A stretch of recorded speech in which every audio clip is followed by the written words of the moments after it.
Restructuring. Amendment bill is ready, says Atiku. So Atiku saying the amendment bill is ready, just to look at it and then move it forward. We know that in his manifestos recently, he has been, declaring commitment to restructuring. So is he serious about this, or is it going to be a tool for winning? Because restructuring is a big word and a big thing in Nigeria at this moment. So let's hear what he has to say about this restructuring amendment bill being ready.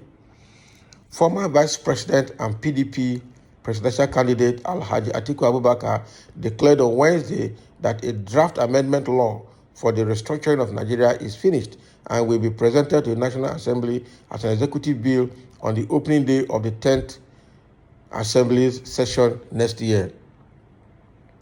Alhaji Atiku Abubakar added that Nigerians should feel secure knowing that discussions on issues like resource control, which is still a hot topic in the restructuring debate, as well as devolution and state police, are in the works, despite his decision to postpone the document for the time being. In his Wednesday address to members of the Nigerian Guild of Editors at the Marriott Hotel in Lagos, the PDP presidential candidate explained that both the amendment bill and his 5-point agenda, which he dubbed "My Covenant with Nigerians," are the outcomes of in-depth consultations and professional advice. He has started to have assembled a team of experts with whom he met in a series of sessions to generate concepts for Nigeria's return to greatness. Atiku said, in preparing the draft restructuring amendment bill, what I did was to assemble a team of lawyers who are some of the best in the country. I picked lawyers from each of the 6 geopolitical zones so that each zone would have representation and a sense of belonging in what we were packaging for Nigerians, and also to take into account the interests of each component part of the country. What they have come up with after a series of sessions is a draft bill that is ready as I speak to you. The bill is ready and it would be presented to the National Assembly on the first day of their sitting after inauguration. So it's his own document, his own consultation team or think tank that he used to do it. If we're doing restructuring, it will not be done that way. You handpicked the persons that you used to do that bill. That is my take, but I will come to that later. Mind you, the process of amending the Constitution involves the executive, the National Assembly, and the State House of Assembly. So on the first day of sitting, I will present the bill. Requiring the specific topics the bill will address, the PDP candidate disclosed that resource control is one of the main concerns Nigerians have whenever restructuring is brought up. The bill will cut across all spheres of restructuring, and resource control is accommodated in it. In response to a query about security, Abubakar stated that more ground forces were required. He believed that increasing the number of police officers in the nation by about 200,000 to about 700,000 would help with the difficulty of policing, while also lowering unemployment. So now Atiku is telling us here that restructuring bill is ready. He has put a team together from the 6 geopolitical zones, mainly the best of lawyers, to put that document together. And the draft is ready for review and for assessment by the National Assembly. Now, what he's saying is that this will be brought out after he's won the election, after inauguration, and then it will proceed to be the first document to be presented to the National Assembly for debate and for review. Now, the question I have is, how did he handpick these lawyers from the 6 geopolitical zones? Who supervised them? Who has seen the content? How did they make the input? how knowledgeable are those people that drafted this bill? Because it's not being academically intelligent. It's not an academic exercise.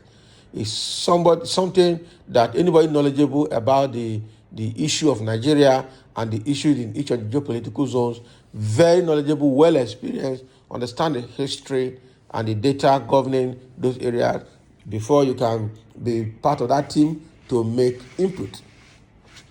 What about the consultation team that Jonathan put together too before he left office? What is happening to that? Nobody wants to go there. I know that Jonathan assembled a team for such exercise too, came out with a document. That document right now has been quashed and is dumped somewhere. Nobody is remembering it again. Now Atiku is bringing it up and said he has done his part. And one of the problems I have here, when we talk about restructuring, resource control is actually a big issue, and that resource control issue is coming from the north because the north doesn't want Nigeria to break because of the oil that is coming from the south. The south wants the Nigeria to break so that they can handle their oil themselves. So but restructuring is actually about not really breaking Nigeria, but also devolution of powers, giving certain level of autonomy to all the states and all the geopolitical zones and all the regions. And then they will now go and harness their resources and pay certain amount of remittances to the central, which is the federal government. And then most of the powers under the federal government right now will be devolved and then transcend down back to or transferred to the states and the regions to handle by themselves.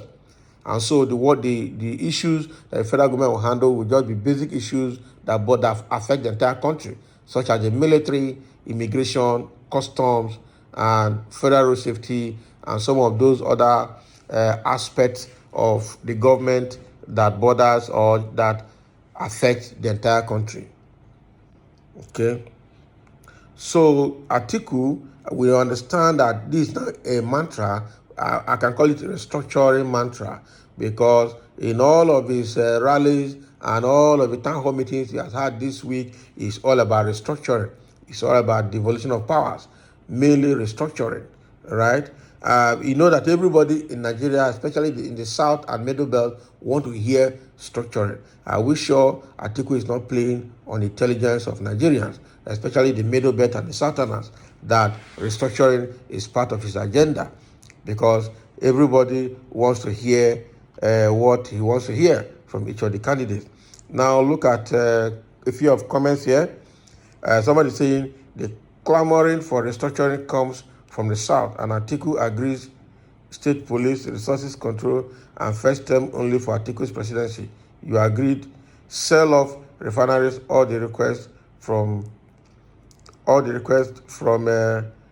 everywhere. So the thing get as if you sell off refineries, all the requests from a particular section of the country. Then what the northern part of the country stand to have or gain? Only the name president. Don't promise what you cannot deliver, or concentrate and leave the others because you come from that particular part of the country. You see, there is something I just said. Everything about restructuring and selling of refineries, all the demands are coming from the southerners. All right? Atiku is from the north who do not agree with structuring. So how is he going to abide by restructuring when he enters? Because his people will call him to order. Do you know what you are doing? We know that this man has the blood of the Fulani flowing in him. So I don't agree with him. Somebody said Atiku look prepared though and serious. This is how it ought to be. This was how we looked at Buhari in 2015, that he was prepared as an old man that was going to do the right thing. But did he do? No. You don't trust these guys. Another person said deception is the name of the game. I can believe Tinubu for restructuring, fiscal, federalism, and state police. No northerner will ever do it. Where this person is talking from his own personal point of view, But even Tinubu is not to be trusted because now he dragged Shetima in Northern as vice president, who is most likely going to be more powerful than he is as president. So how can such candidate allow restructuring under Tinubu? It will not work. But currently, Tinubu, we've seen him that he is no longer strong to take decisions and to do any of these things. He's just going to be a figurehead while Shetima will run the government.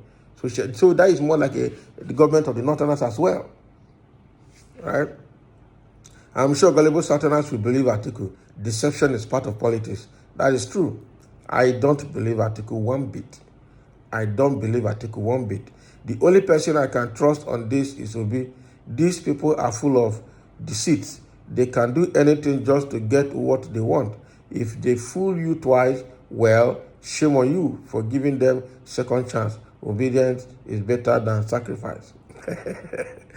Wow. So there are several comments here, but I'll just stop there for now. The truth here is Atiku is promising to restructure Nigeria, but that we are struggling to believe because we know him, we know his antecedents, we know his root, we know where he's coming from, that the part of the country where he's coming from is the part that never allowed restructuring all these years, that will never even allow restructuring in the future. So he won't do it. He's just saying it to get the vote. Atiku is going to be like a wounded lion when he gets to office, and he's going to do a lot of things to disenfranchise so many people and also to recover his investment in politics over the years. So that is what Atiku is saying. Do we believe him that he will restructure? That is left for you to go and x-ray. Thank you for listening, and let's have your comments below.